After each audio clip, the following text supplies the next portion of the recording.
muy importante ustedes que entiendan la fisiología anatomía para poder entender lo patológico. Si ustedes entienden lo normal, lo fisiológico, van a entender y van a deducir lo patológico.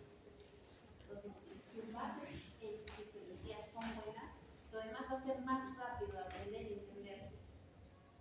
Voy a solicitarles que sí me presten atención. Entonces vemos que los riñones son órganos vitales que van a ir más allá de la simple filtración. Van a participar activamente en el control de la el equilibrio del agua y electrolitos, también el equilibrio ácido-base, además de producir hormonas esenciales. Entonces vemos las funciones principales del riñón. La primera, filtración. Filtración y eliminación de productos metabólicos y toxinas de la sangre. Segunda, el equilibrio ácido-base. Va a mantener el pH adecuado fisiológicamente, que es aceptable para el cuerpo humano. El control de líquidos y electrolitos con la regla de también vamos a ver que tiene una función que no es menos importante, pero es valiosísima. Es la función hormonal, que van a producir la ciclorendocrina, van a generar la adenina y otras funciones endocrinológicas más que las vamos a detallar más adelante. Además de la glucogénesis. Aparte de la producción de glucosa por parte del hígado, el riñón también tiene algo que ver con la glucogénesis, que ya vamos a detallar también más adelante. Entonces, para entender nosotros nuestra fisiología, tenemos que conocer nuestros riñones. ¿Dónde están ubicados nuestros riñones? A nivel retroperitoneal, específicamente a nivel de la última vértebra dorsal hasta L3. Entonces, son dos órganos que van a medir más o menos de 11 centímetros por 11 por 7 por 3, ¿no? Que según la mayor parte de la literatura, sí, según la literatura americana puede ser de 12 por 6 por 3.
personas no se regeneran, ¿no? Más si sufren cambios adaptativos.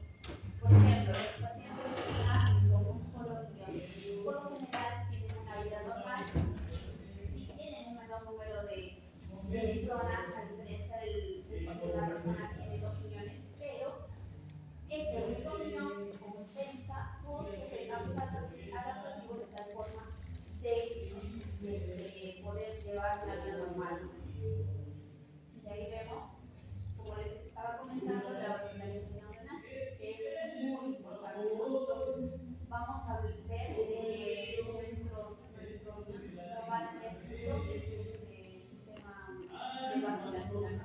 Que son los capilares glomerulares, los capilares glomerulares y los capilares perivasculares. Estos, ¿no? Que son muy importantes, ¿no? Que son los que rodean los túbulos. Estas arteriolas van a participar en la regulación de la presión peristáltica en los dos grupos de capilares, ajustando la resistencia de las arteriolas adherente y excedente, ¿no? Entonces vamos a ver que el proceso de la formación de la orina y la filtración se produce aquí, ¿no? A nivel de los capilares glomerulares.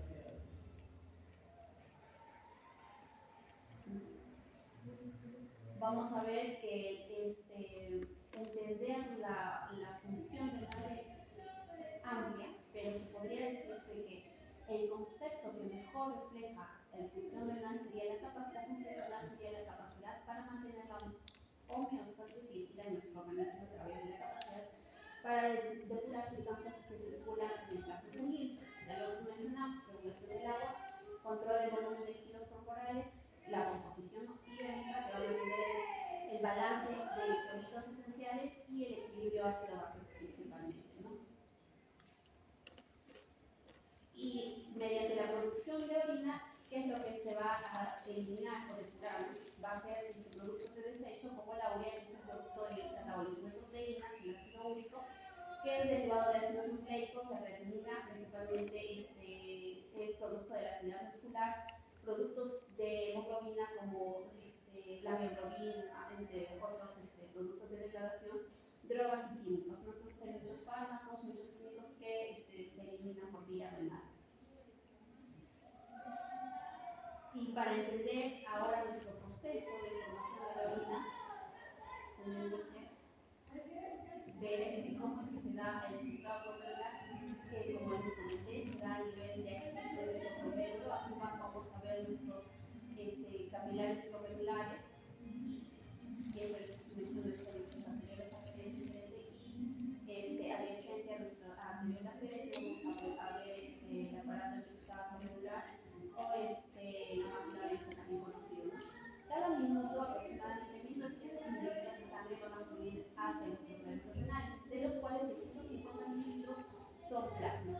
Y de estos, una quinta parte del plasma se va a filtrar en el glomérulo, lo que significa que los riñones van a filtrar más de 60 veces todo el plasma sanguíneo cada 24 horas. Y para evitar la pérdida de líquidos y elementos esenciales, la formación de orina se va a completar con la reabsorción y filtración a nivel tubular, ¿no? Esto va a asegurar que la orina final contenga menos del 1% de líquido filtrado y que no se eliminen sales, iones y metabolitos útiles, ¿no? Entonces es por ello que también en promedio la necesidad va a variar en promedio es de 1 litro a 1,5 litros, ¿no? Ya. Entonces, y para entender este proceso de filtración tenemos que conocer nuestra barrera de filtración glomerular. Y nuestra barrera de filtración glomerular está compuesta principalmente de tres elementos. Uno que es un epitelio, un endotelio fenestrado que va a tener microporos que va a permitir la difusión del agua libremente. Y también vamos a tener nuestra barrera de filtración, nuestra membrana basal, que es una barrera de 240 a 340 nanómetros de grosor, que va a estar compuesto principalmente de colágenos, proteoglicanos, glicoproteínas, lo cual va a dar una carga negativa a nuestra barrera de filtración glomerular y va a evitar la pérdida de proteínas, ¿no? Y ahí tenemos otra parte de nuestra barrera de filtración, que es la membrana podocitaria. Entonces acá vamos a tener los podocitos, que es como un epitelio, son células epiteliales viscerales que van a tener prolongaciones o digitaciones que van a abrazar la lámina basal y van a también formar diagramas de ranura para el paso de moléculas pequeñas por aquí. Entonces vemos que nuestra barrera de filtración es importante porque está compuesta por un endotelio fenestrado, una membrana basal y una membrana podocitaria. Y los podocitos, aunque tienen poca actividad mitótica, o sea, no se van a regenerar, son funcionalmente activos. Van a sintetizar y liberar moléculas como el colágeno tipo 4 y el epanasulfato que van a contribuir a la carga electronegativa de nuestra membrana basal. Su actividad más relevante es en la arquitectura de la cápsula glomerular. Entonces, al abrazar a los capilares, ayudan a soportar la presión hidrostática gracias a su citoesqueleto de actina. Y las ranuras entre los pies podocitarios permiten el paso de líquido y pequeñas moléculas. La distribución homogénea de los podocitos y las moléculas de lesión en las ranuras son clave para esta función. Estas son las unidades de los podocitos que van a hacer y otras proteínas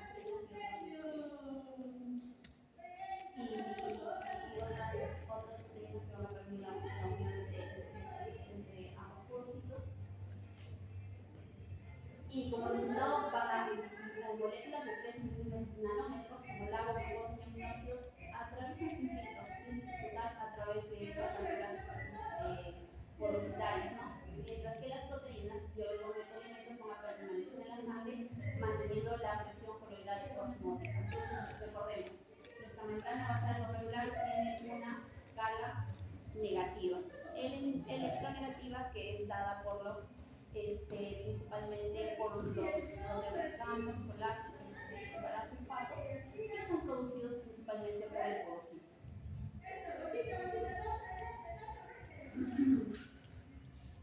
Y entonces, como les había comentado, también es importante conocer las presiones que van a permitir este filtrado glomerular para poder entender cómo es que se da el filtrado y la producción y el inicio de la orina.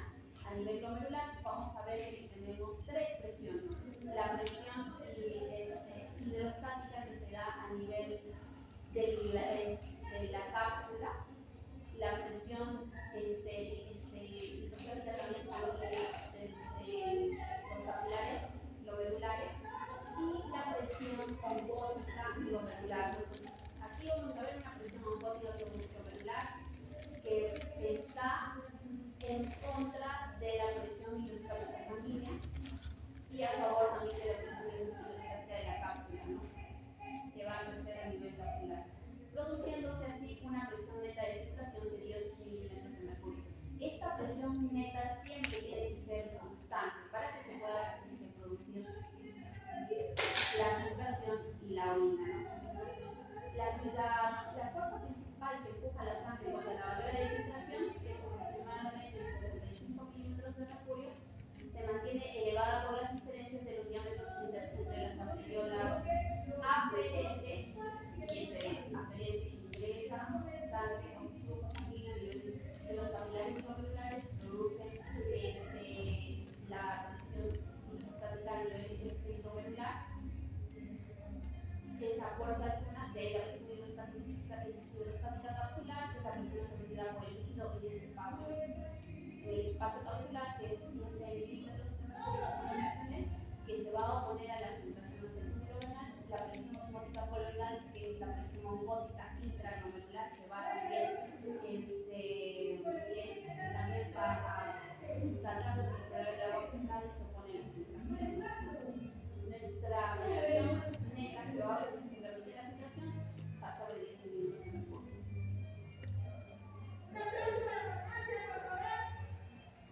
arteriales tienen, ¿no? Como sabemos que un vaso arterial tiene tres capas, ¿no? Una capa muscular, una capa lisa, y entonces, y el endotelio. Entonces vamos a ver que todas que a nivel sistémico también se da a nivel renal.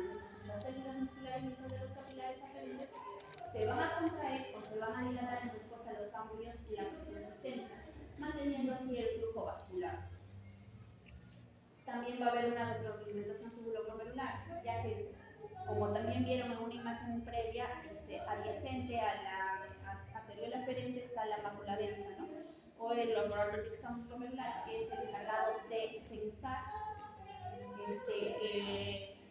la cantidad de sodio o agua que hay, sodio y electrolitos que hay a nivel tubular, también a nivel arterial, que va a detectar incrementos de sodio y cloruro, secretando vasoconstrictores que reducen la presión capilar, glomerular y filtración. Entonces ahí vamos a ver que se va a secretar la renina, que va a permitir la regulación de la presión.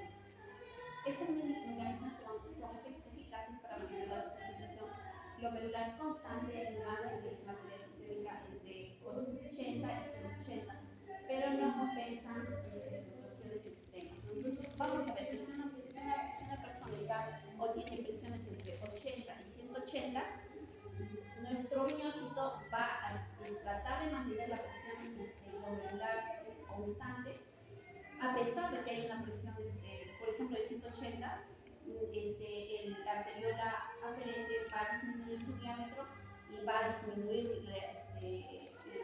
flujo sanguíneo renal, ¿no?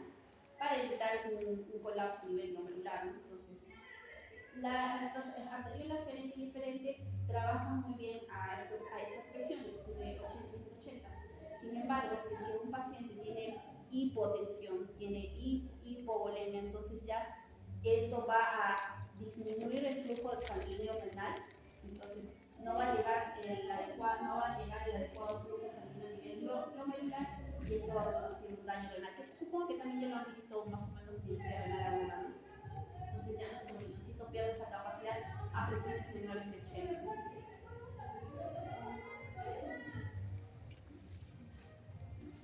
También vamos a ver que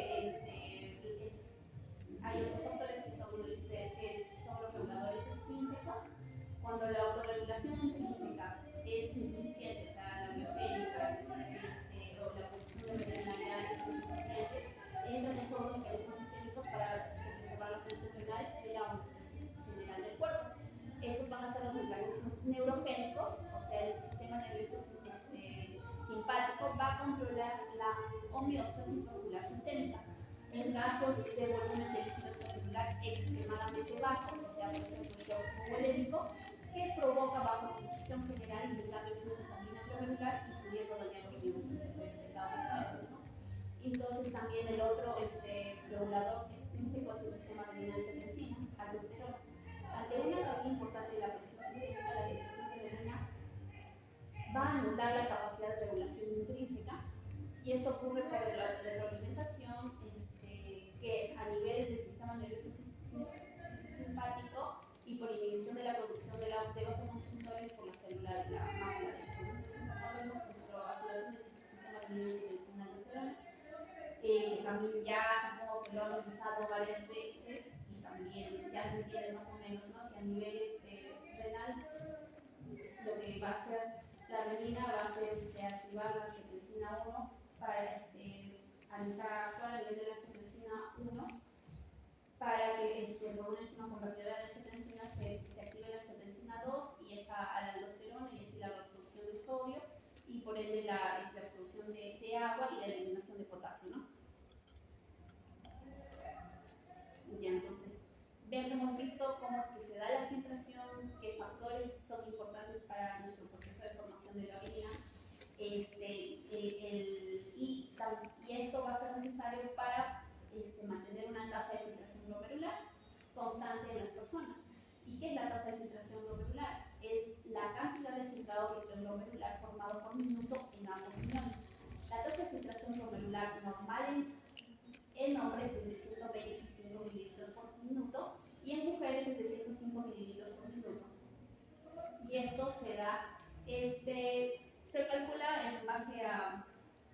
al peso, la talla, que supongo que ustedes también ya han visto sobre las fórmulas de Cochrane. Entonces, y también hay otros algoritmos como el CKRI y el NDR, pero el que más se usa a nivel internacional es el CKRI. Entonces, para poder calcular la tasa de filtración utiliza la creatinina principalmente. Entonces, la tasa de filtración glomerular va a depender básicamente de tres condicionantes, que ya lo vuelvo a repetir: la presión hidrostática sanguínea con el agua y los sólidos que son empujados contra la membrana de filtración, la longitud o extensión de esta membrana de filtración y la permeabilidad de la misma.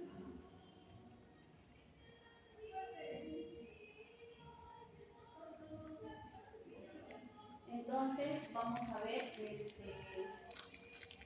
la tasa de filtración se va a conseguir calculando la depuración de un soluto indicador que se filtra totalmente a su paso por el riñón. Por ejemplo, los solutos que se pueden filtrar a través del riñón son la creatinina, la inulina, que se puede filtrar al 100%, la creatinina no al 100%.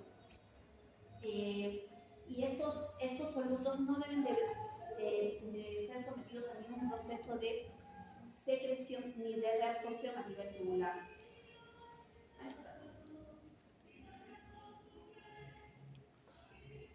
La creatinina es utilizada habitualmente en la clínica, aunque es secretada parcialmente en los túbulos, entre un 10 a 15%. Por eso es que les digo que no es la que mide al 100% adecuadamente la tasa de filtración, pero es la que más se usa por motivos costo-efectivos. No es fácil de hacer la prueba, no es tan costosa, a diferencia de la cistatina, que es otro soluto que también nos permite evaluar con mucha mayor certeza la tasa de filtración glomerular. Y por eso es que también ustedes van a ver que los valores normales de creatinina van a estar también entre 1 y 1.2, ¿no? Porque hay un 10 a un 15% de que se secreta parcialmente a nivel del túbulo. Y en promedio la tasa de filtración glomerular va a ser entre 125 a 120. Y va a disminuir a medida de que avanza la edad, ¿no? A partir de los 40 años la tasa de filtración disminuye 1 mililitro minuto por año.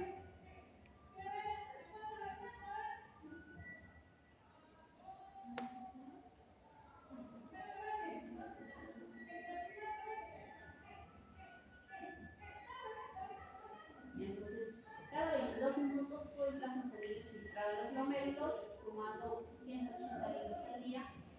Sin embargo, solo se produce 1.5 litros de orina en 24 horas, que va a estar compuesta principalmente de nuestra orina, 95% de agua y 5% de desechos. Y esto se va a deber a la modificación del ultrafiltrado a nivel de los túbulos renales, donde gran parte del agua y oligoelementos son absorbidos y transportados a los capilares peritoneales para su reutilización. Entonces, ya hemos visto filtración a nivel glomerular, ahora vamos a ver lo que es la reabsorción y secreción a nivel tubular.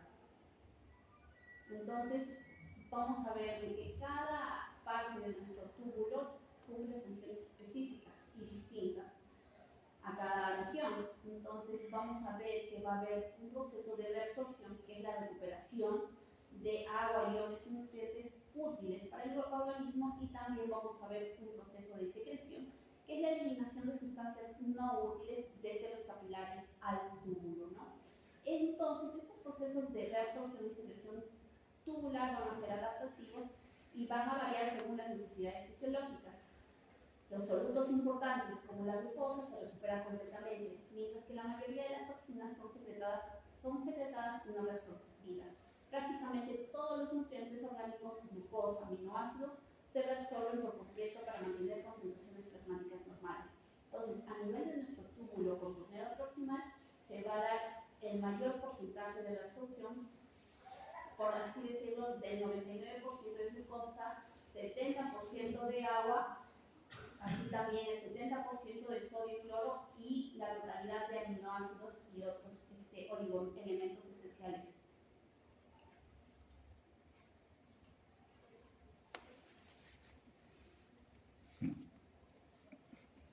Ya. Y también vamos a ver, mencionado, de que para este proceso de reabsorción y secreción, a nivel del túbulo renal, vamos a ver que es importante que entiendan cuáles son los mecanismos de transporte, ¿no? Vamos a ver a nivel, va a haber un transporte de vía intracelular, el movimiento de aguas solutos por arrastre osmótico, o sea, por difusión, por gradiente osmótica o electroquímica, y también por vía transcelular, donde el transporte, los transportadores van a ser activos primarios y secundarios y transporte facilitado, ¿no? Entonces vamos a ver que en la vía transcelular va a usar transportadores que son dependientes de energía, ¿no? También, bueno, esto ya lo habíamos visto. El transporte de glucosa, como lo mencioné, se da casi en su totalidad a nivel de túbulo contorneado proximal. Este proceso va a ocurrir mediante transportadores de sodio y glucosa. Vemos acá nuestros dos transportadores de sodio y glucosa, que es el SGLT1 y el SGLT2.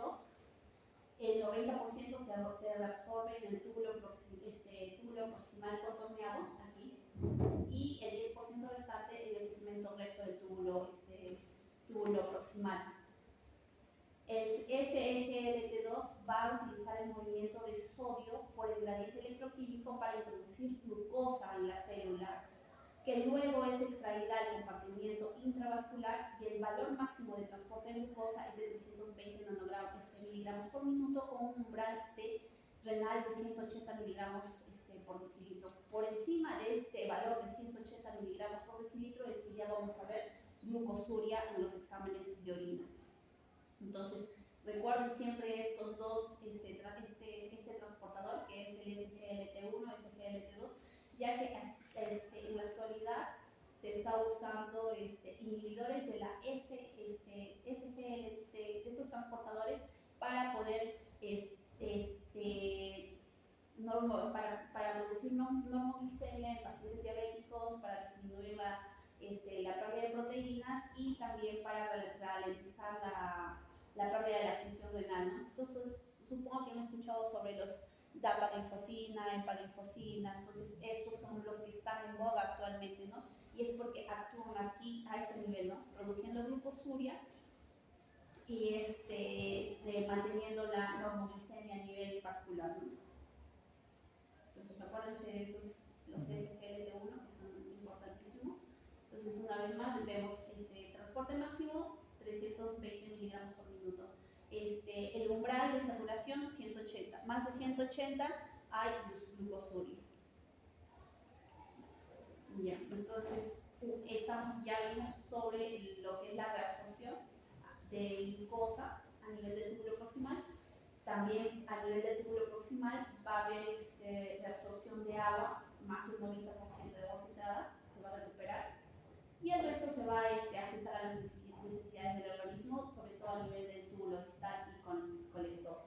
El transporte de sodio, que es el principal motor para el transporte de múltiples elementos, con un gran gasto energético en la región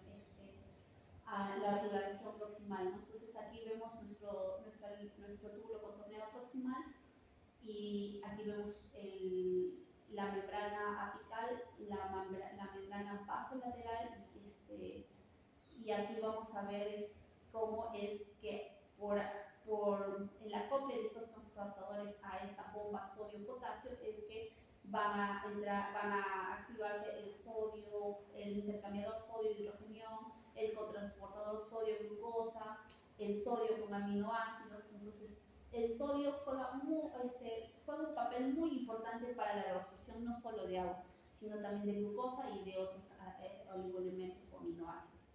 El agua puede difundir por el gradiente osmótico o fácilmente a nivel intercelular.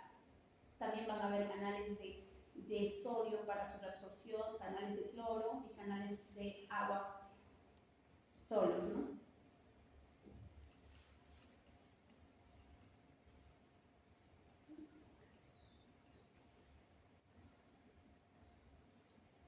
Bueno, esta figura también es siempre para recordarles. Acá vamos a ver nuestra asa porción gruesa, y vamos a ver acá nuestro túbulo contorneado distal y nuestro túbulo colector. Entonces, vamos a ver que a nivel cortical va a haber una osmolaridad, va a ser una reacción isosmolar con la sangre, y a medida que se introduce a nivel capilar, la osmolaridad va a aumentar. Y esto nos va a poder permitir cómo es que se produce la concentración y dilución de la orina. Entonces, túbulo proximal, reabsorción de todo, ¿no? La principal función. Túbulo asa de Henle, función, concentración y dilución de la orina. ¿Por qué? Porque vamos a ver que a nivel del asa de Henle delgada, esta región es impermeable a solutos, o sea, no sale nada de solutos por aquí, más es muy permeable al agua, ¿no? Entonces, por un gradiente osmótico, el agua va a difundir del nivel tubular al intersticio y de ahí a los capilares perivasculares, ¿no? Entonces, como lo que se va a quedar en el interior del túbulo es con mayor concentración de solutos, a medida que se direcciona hacia la papila, la concentración va a ir aumentando, ¿no? Lo que sucede contrario a nuestra rama ascendente del asa de Henle, ¿no? Donde va a ser impermeable el agua, o sea, todo el agua no va a salir del interior del túbulo, más sí permeable a solutos, ¿no? Entonces, a medida que hace, es por ello que a medida que asciende el fluido a nivel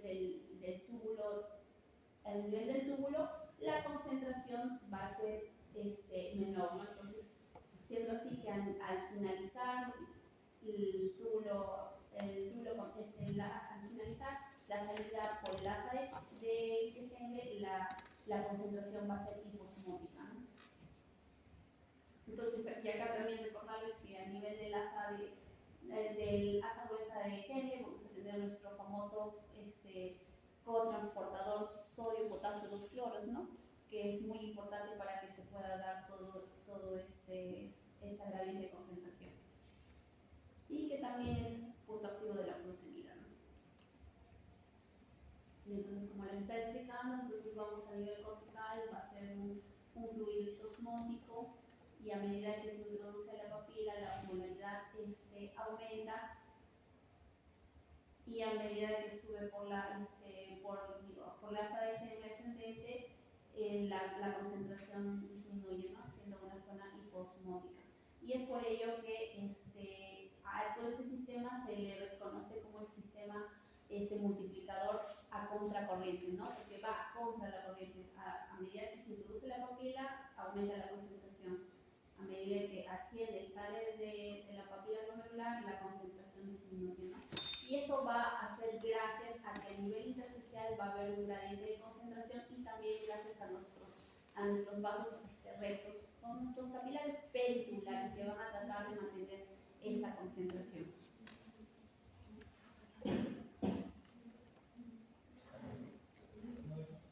Si no se señala el doctor.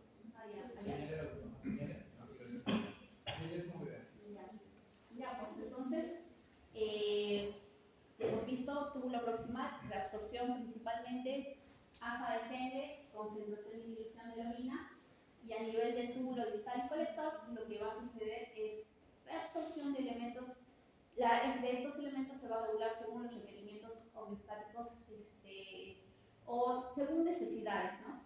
Y aquí vamos a ver de que los que van a actuar principalmente son la hormona antidiurética, el péptido natriurético atrial, la aldosterona y la hormona paratiroidea, ¿no? Entonces, la antidiurética, también conocida como vasopresina, ¿qué hace? A nivel del túbulo contorneado distal o colector, es inhibir la secreción de agua y la producción de orina, y regulando ello mediante la activación de purpurinas, ¿no? El péptido natriurético atrial, bueno, eso lo vamos a ver un poquito más adelante, más detalle. Entonces, además de la no reabsorción, es crucial que elementos no túbulo para su eliminación. Sustancias como hidrógenos, potasio y amonio, creatinina y algunos ácidos y bases orgánicas son secretados, ¿no? Entonces, en la orina, como producto final, vamos a ver el 95% agua y un 95% agua y el otro porcentaje va a ser de solutos que no son de utilidad para el cuerpo, ¿no?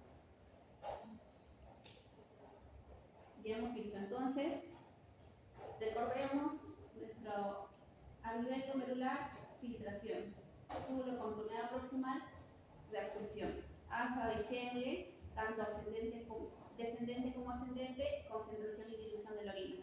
Túbulo contorneado distal, hay una menor reabsorción y esta reabsorción de agua y otros elementos depende sobre todo de acuerdo a las necesidades, ¿no? A los estados de volemia del paciente, de la persona.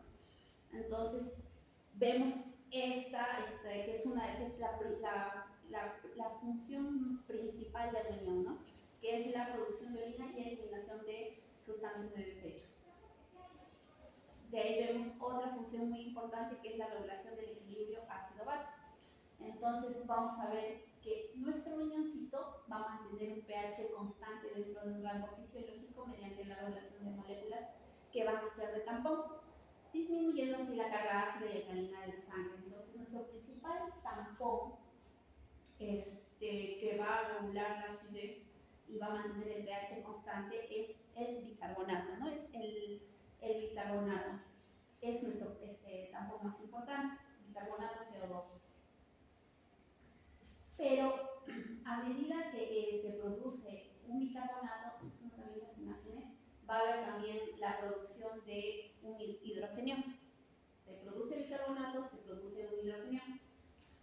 Y en paralelo, ¿no? Y para la eliminación neta de hidrogeniones, aparte de este tampón bicarbonato CO2, es necesario otros tampones, como son los ácidos titulables y el amonio, ¿no? Estos ácidos titulables van a unirse a este hidrogenio y va a permitir su eliminación neta por vía urinaria. El amonio también se va a unir a este hidrogenio y va a producir amoníaco y por ende la eliminación neta de ácidos, ¿no? De esta forma es que el riñón regula el pH, ¿no? La acidosis.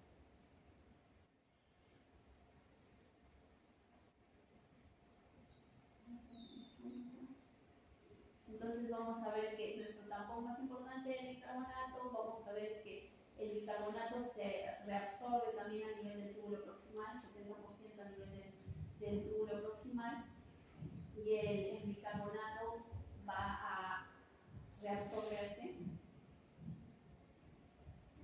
Y acá vemos cómo es que se elimina el hidrogenio cuando se une a otra molécula y puede formar agua también.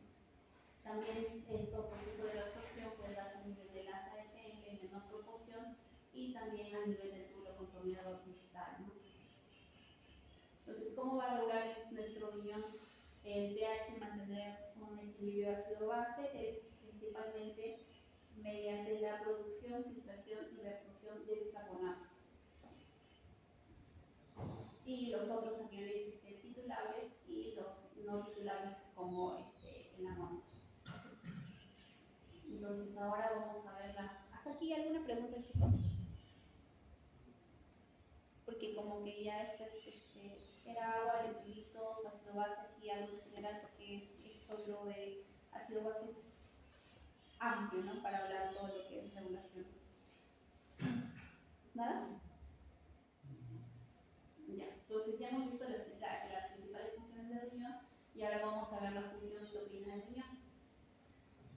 Más allá de la depuración y el equilibrio hídrico, el riñón va a desempeñar una función endocrina crucial en la homeostasis del organismo y actúa como productor de hormonas y como degradador de otras, ¿no? Influyendo en procesos vitales como la hematopoiesis, la presión arterial y el metabolismo. Ya, entonces, la función endocrina de nuestro riñón, principalmente la producción de eritropoyetina. La eritropoyetina es una glicoproteína que va a estar codificada a nivel de cromosoma 7 y su función principal es controlar la producción de eritrocitos, o sea, la producción de eritropoyetina, promoviendo su supervivencia, proliferación y diferenciación en la médula ósea.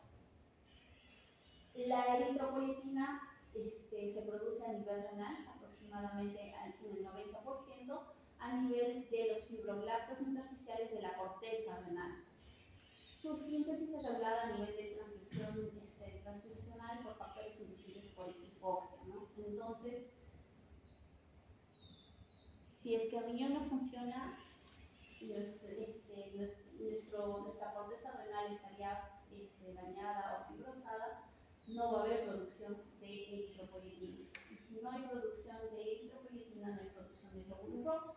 Entonces, nuestro paciente que va a tener anemia, que es uno de los signos principales de los pacientes que tienen insuficiencia renal crónica. En estados de hipoxia, la falta de oxígeno permite la formación de este factor inducible de hipoxia, alfa beta activo, que va a inducir la síntesis de eritropoyetina. Y una vez restaurados los niveles de hematocrito y hemoglobina, la producción de eritropoyetina vuelve a la normalidad. Entonces, es muy importante para la producción de glóbulos rojos. Nuestra eritropoyetina se produce a nivel de la corteza renal. De ahí tenemos otra función endocrina, que es la producción de trombopoyetina. La trombopoyetina es una lipoproteína principal responsable de la producción y activación de plaquetas. Aunque el hígado es el principal órgano productor, las células del túbulo conformado proximal del riñón también la producen. Y hay estudios que han demostrado la importancia de la producción renal de la trombopoyetina en pacientes con insuficiencia renal terminal, donde el descenso de sus niveles plasmáticos puede afectar la actividad plaquetaria. También esto también es importante, ¿no? Por ejemplo, cuando estén así en internado o cuando vean en prácticas y cuando vean a un paciente renal con insuficiencia renal crónica ya con su piel terrosa, también fíjense si tiene la presencia de químicos o moretones. Entonces, si ustedes ven esas químicos y son moretones, no es porque su perfil de coagulación esté alterado, es porque hay ya una alteración a nivel de la función plaquetaria que es secundaria a la deficiencia de esta trombopoyetina. Entonces, ojo también, además de buscar su calidez terrosa en sus pacientes con insuficiencia renal o su starch urémica o su FLAPI o la sobrecarga hídrica, también vean si es que hay la presencia de quimosis.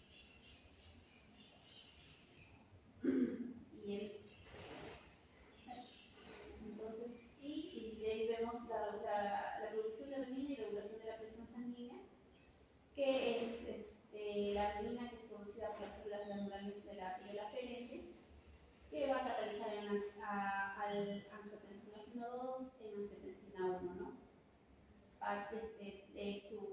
Su liberación va a ser estimulada por varios receptores en la célula aferente y disminución del cloruro de sodio a nivel de la mácula densa en aumento de la catecolaminas, ¿no? Entonces, la renina se activa si es que hay disminución o si es que sensa a nivel de la mácula densa, disminución de sodio y cloro, se activa la liberación de la renina, ¿no? La activación de la enzima convertidora de angiotensina 2 transforma la angiotensina 1 en angiotensina 2, que aumenta la presión sanguínea igualmente, y ya tenemos el sistema renina-angiotensina, ¿no? Entonces, otra hormona importante que actúa a nivel renal es la hormona antidiurética, también conocida como vasopresina, ¿no? Es una hormona que se va a secretar a nivel de la hipófisis posterior, que va a actuar principalmente a nivel renal, a nivel del túbulo conformado, el túbulo colector principalmente a nivel de los canales de acuaporina, ¿no? Si es que vemos que si es que hay disminución de bulimia, por ejemplo, se activa la liberación de hormona antidiurética que va a inhibir los canales de acuaporina y así va a inhibir la eliminación de agua, ¿no? Como su propio nombre dice, es antidiurética, ¿no? O sea, produce la reabsorción de agua más no la eliminación de agua, ¿no? Entonces, de ahí tenemos la aldosterona, que es producida a nivel de la corteza suprarrenal, que va a activarse en respuesta a la angiotensina 2 o al aumento de potasio plasmático, ¿no? ¿Qué es lo que hace la aldosterona? Favorece la reabsorción de sodio y la eliminación de potasio. ¿Por por la nefrona a nivel del túbulo contorneado distal, y con la reabsorción de sodio va a producir la retención de agua y reabsorción de agua, ¿no? Entonces, de esta forma también va a regular los niveles de potasio el potasio, ¿no? Entonces, y aquí también actúa otro nivel importante, ¿no? Que es la espironolactona, finerenona, entre otros, ¿no?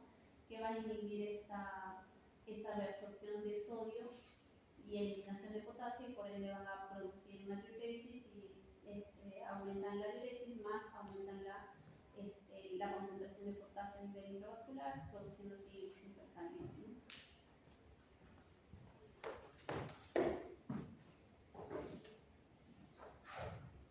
Otra hormona muy importante es la hormona la paratormona y el calcitriol, ¿no? La paratormona es una hormona que se produce a nivel de las hormonas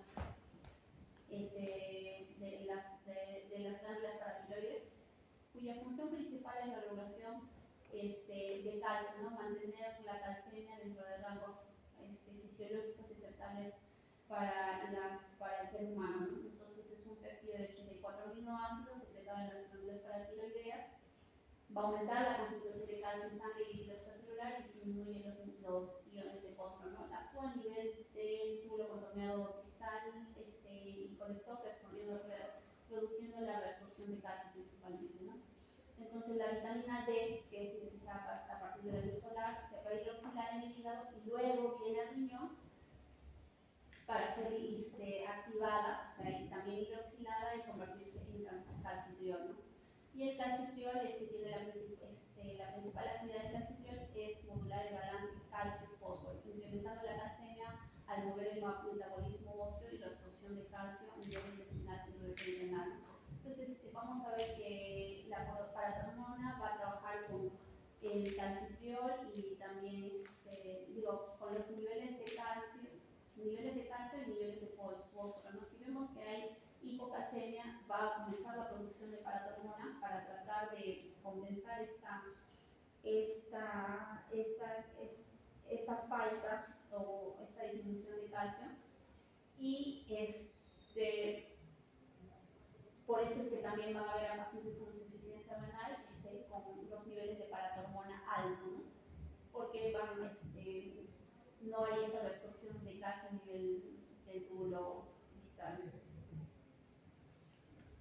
También tenemos otras hormonas natriuréticas, como el péptido natriurético atrial, que es una hormona producida principalmente en las aurículas, que va a activar también a nivel del túbulo distal, produciendo la reabsorción de sodio y por ende del agua. También tenemos el tipo B, que tiene poco efecto a nivel renal, pero también tanto el B como el C tiene un poco efecto, más para el nivel renal. También hay producción de endotelinas y prostaglandinas. Las endotelinas van a tener actividad vasoconstrictora producidas por las células endoteliales, esenciales y tubulares renales. Su producción es estimulada por la angiotensina 2, la lisina y epinefrina, o sea, tiene mayor acción en lo que es el sistema de angiotensina, ¿no? Las prostaglandinas también, parte de ello. Y finalmente, cómo es que el riñón actúa en el metabolismo de la glucosa. El riñón participa en la regulación de la glicemia a través de la gluconeogénesis y el manejo renal de la insulina. ¿Cómo es que a nivel de la gluconeogénesis? Va a producir glucosa a partir de lactato, glicerol, aminoácidos como la glutamina en situaciones de ayuna, y va a aumentar la acidosis y aumenta en acidosis como en cetocidosis diabética, ¿no? O sea, esta gluconeogénesis aumenta en estas situaciones. También el riñón es el órgano principal que regula los niveles plasmáticos de insulina. Ligada a la absorción tubular proximal y filtración glomerular, la insulina es degradada en los endosomas a nivel del túbulo contorneado proximal, ¿no? Entonces, si es que no hay esta degradación por los endosomas a nivel del túbulo contorneado proximal, entonces la insulina va a aumentar su tiempo de vida, ¿no? Y lo que va a producir es que la insulina esté recirculando mayor cantidad de tiempo, y esto va a disminuir los niveles de glicemia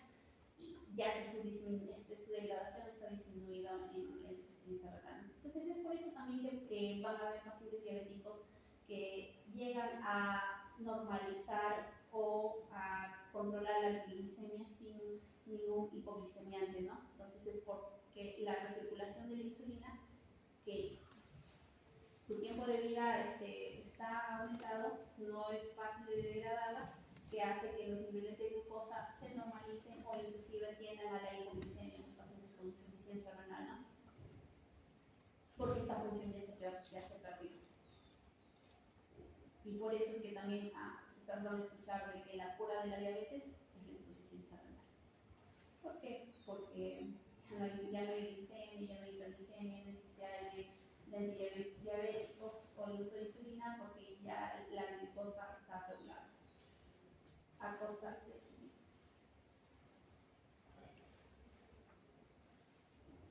Bueno, también hay varios estudios que van a demostrar que un incremento significativo de los niveles de gastrina en situaciones de fracaso renal va a sugerir que al menos de forma parcial esta hormona sufre un metabolismo renal, ya que la gastrina podría implicar un mayor riesgo de sufrir enfermedad péptica en pacientes con enfermedad renal crónica, ¿no? Entonces se ve que hay una mayor producción de hormona. Y ahora finalmente, ¿hasta ahí alguna pregunta?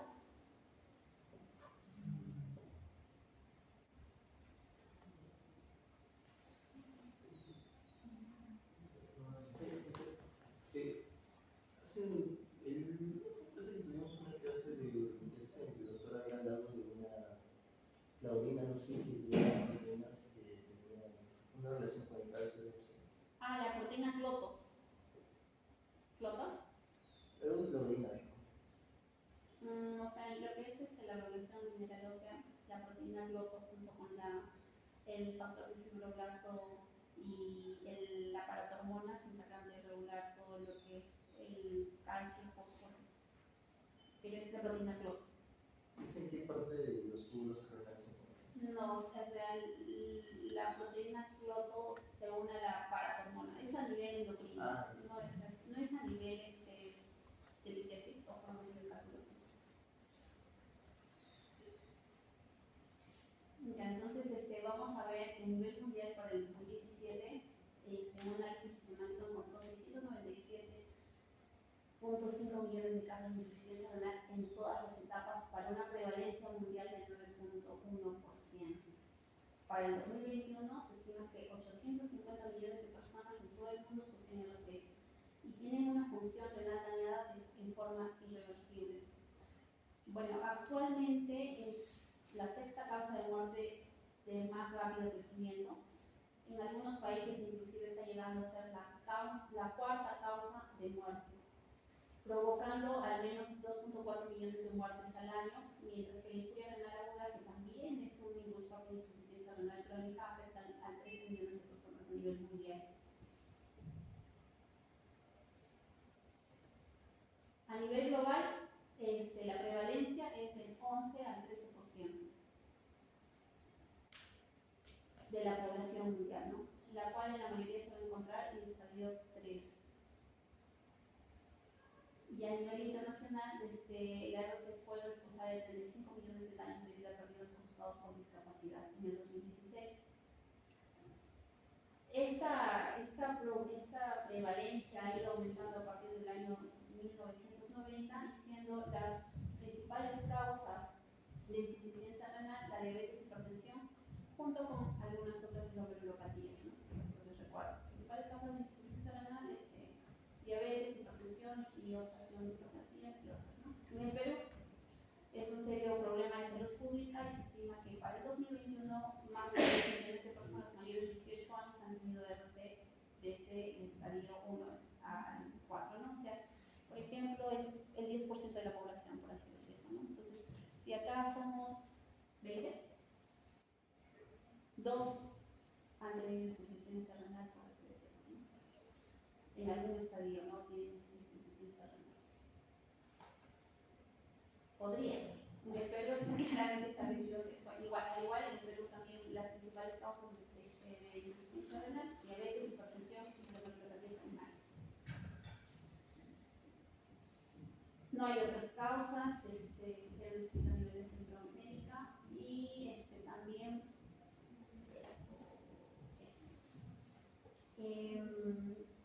ya en fase terminal, la insuficiencia renal crónica en fase terminal requiere seleccionar tres tipos de modalidades de terapia de reemplazo renal, ¿no? La hemodiálisis, diálisis peritoneal y el trasplante renal. En esta fase, o sea, nuestro sistema sanitario financia pocos pacientes en muy alto costo, consumiendo el 3.35% hasta el 6% del presupuesto de salud del Perú. Igualmente se estima que 23.418 pacientes deberían estar recibiendo terapias de reemplazo renal, pero para el año 2021 se visualizaron en el sistema sanitario solo 19.135 pacientes que estaban recibiendo terapia de reemplazo renal. En el Perú, la terapia que se ofrece en mayor porcentaje es la hemodiálisis, luego la diálisis peritoneal y por último el trasplante renal, lo cual debería ser al revés, ¿no? Un 34% de esa brecha de pacientes se encontraban en 4 departamentos de Perú: Amazonas, Cerro de Pasco, Huancavelica y Apurímac. Y dichos departamentos carecen de servicios de terapias de reemplazo renal financiados por el FISA, ¿no? O sea, no hay pocos centros de diálisis, pocos hospitales que realizan diálisis peritoneal. Y del tipo de terapias de reemplazo renal, el trasplante renal es la terapia más costo efectiva para reemplazar el riñón en fase terminal. Pero la tasa de trasplantes por riñón de la población está lejos de tasas idealizadas en Latinoamérica. A nivel Latinoamérica, el Perú se encuentra en el penúltimo lugar en cuanto a la tasa de donación y trasplante de órgano sólido en general y de riñón. Y existen 63.2 pacientes vivos por millón de población con hijos renales funcionales y una tasa de 6.1 trasplantes renales por millón de población. Tasas que están lejos de las tasas promedio de Latinoamérica. Y también que son de 156 pacientes vivos por millón de población con trasplantes renales funcionales y una tasa de 19.4 trasplantes renales por millón de población. Entonces vemos que nuestras tasas tanto de trasplantes con riñones con injertos funcionantes es muy baja, nuestra tasa de donación y nuestra tasa de trasplantes también es muy baja. Solo después de Perú sigue Bolivia en cuanto a tasa de donación. Bueno, eso sería todo.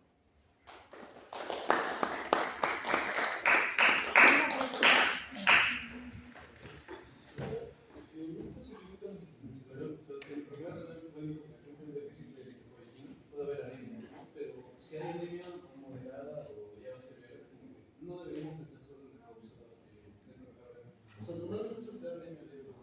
No, o sea, no hay pacientes que vienen con insuficiencia renal estadio 5, con anemia severa, hemoglobina 6, 5.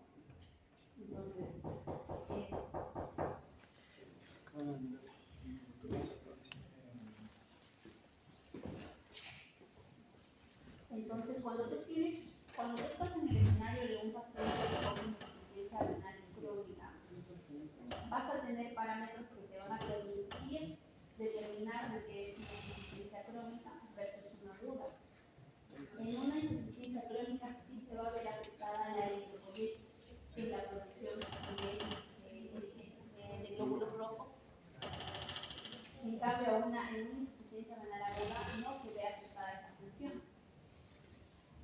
Y los pacientes que tienen anemia por esta deficiencia de eritropoyetina se manifiestan a partir del estadio de la enfermedad renal crónica superior 3B principalmente. O sea, que tienen una tasa de filtración menos de 45. Que al igual que la insuficiencia renal es crónica, por así decirlo, inclusive silenciosa y que en muchas personas es asintomática, la anemia también pasa a ser así. Un paciente con una hemoglobina en 6, 7, algo su vida normal, viene solo ya porque su cuerpo ya no tolera mucho y ya también, ya también recién empieza a sentir un poco de náuseas, vómitos y viene principalmente por eso. Y recién se dan cuenta que están con anemia, que a pesar de que orinan, están con una acidosis severa. Los niveles de hemoglobina